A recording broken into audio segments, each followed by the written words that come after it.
Hi all, good morning எல்லாருக்கும். Morning என்னடாது மொட்டை மாடிக்கு வந்துருக்கேன்னு பார்த்தீங்களா, ஒரு சிப்பும் அரிசி எடுத்ததுங்க. ஸோ ஒரு ஹாஃப் சிப்பாக இருந்துமே பூச்சி பிடிச்ச மாதிரி இருந்துச்சு. பட் அப்படியே எடுத்து போட்டு வாஷ் பண்ணி யூஸ் பண்ணிட்டு இருந்தோம். லாஸ்ட் ஆக பார்த்தீங்கன்னா நிறைய பூச்சி வர ஆரம்பிச்சிருச்சு.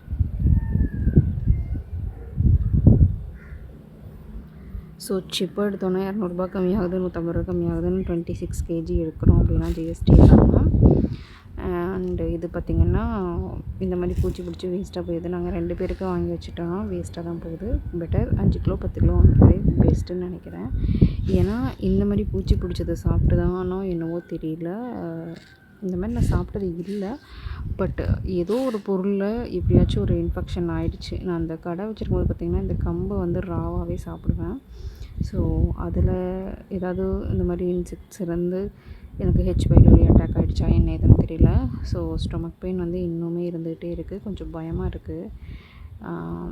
அதுக்கான டேப்லெட் சாப்பிட்டாலும் ரொம்ப ஸ்டொமக் பர்னிங்காக இருக்குது.